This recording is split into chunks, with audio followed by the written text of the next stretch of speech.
All right, so I want to talk about Steph Curry for a second. Maybe you've heard of him. Steph Curry, certainly there's an argument to be made. He is the MVP. There's certainly an argument to be made. I would give it to Chris Paul, but just because I do think the regular season matters, and the Suns have had a glorious regular season. And the Suns' history has been, in 11 years before this, a mess. But every little boy and little girl, and I count myself on this at one point when I was about 6, 7 years old, I had a little hoop down the driveway. Every little boy and girl who picks up a basketball, the first thing they want to do is put the ball in the hoop. They don't work on their ball handling. They don't get into a defensive position. It's not about passing the ball to your neighbor. You grab the ball and you shoot it. That's what you want to do, right? You want to hear the swish. All the best basketball players in the world, the top 50, they're all scorers. Steph Curry is the greatest shooter of a basketball in the history of the world.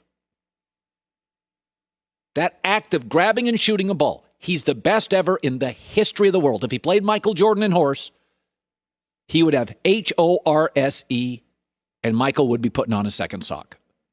The greatest player couldn't compete with him. He's the best shooter of all time. We can argue who's better, Federer, Nadal, Djokovic. We can argue MJ LeBron. We can argue Ronaldo Messi, Martina Serena, whatever you want to argue. You cannot argue the greatest shooter in the history of basketball. And it's the thing every little boy and girl want to do when they grab it is shoot, put it in the net. He's the best ever. But it's not just that. And I think this stuff is important. I've said for years and years, the thing that's underrated about the NBA is intelligence. Go look at how successful the bad boy Pistons players were after basketball, like GMs and coaches. And they were those guys were just fighters. No, there was several of them that became coaches and general managers or broadcasters. The Miami Heat, in my opinion, that championship team with LeBron, Wade, Bosh, Battier, was the smartest basketball team I've ever seen. But if you look at Shaq and Kobe's careers post-basketball, I mean, Kobe's winning an Oscar.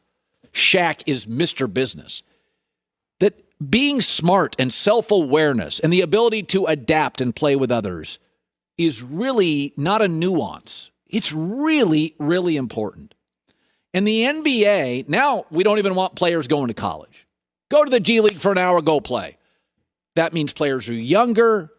We're inserting 19-year-old kids from all over the world into the league. They cannot drink at the hotels they stay at.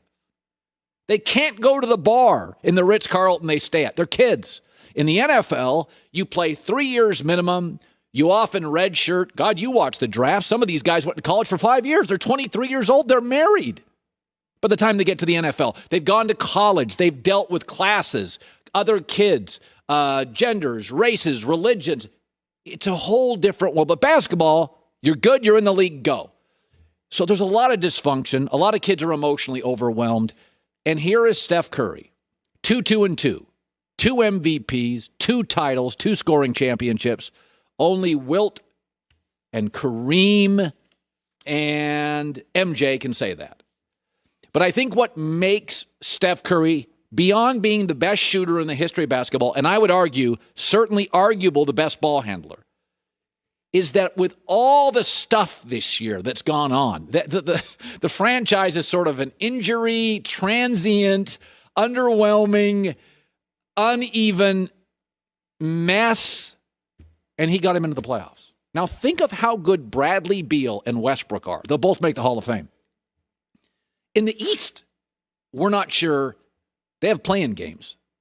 They may not make the playoffs. In the East, Steph has a chance to get these Warriors in the West, and it has been, they are the smallest team.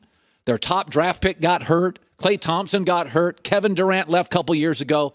It's his ability to function without drama in a league that is a fire hose nonstop of dysfunction and drama and kids asking to play a man's game.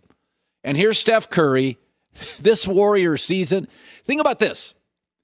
When Steph Curry played this year, the Warriors were a top 10 offense.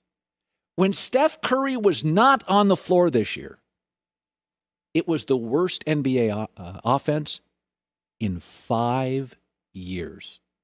What? Maturity, self-awareness, intelligence. Maybe we should credit his father. He grew up around NBA games.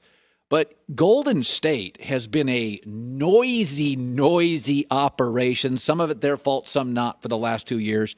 And here they are, with a chance to do something in the postseason in the Western Conference. And it comes down to this guy. He can't win without KD. Already has. Can't win without Clay. Boom. He won't win the MVP. Certainly you could vote him in. It wouldn't be embarrassing. LeBron said yesterday, that's the guy. Look what he's dealt with. But I marvel at his story, his maturity, his self-awareness. For all the doubters, and for some weird reason, there's been a lot of them, this year is as great a year as Steph Curry has ever had.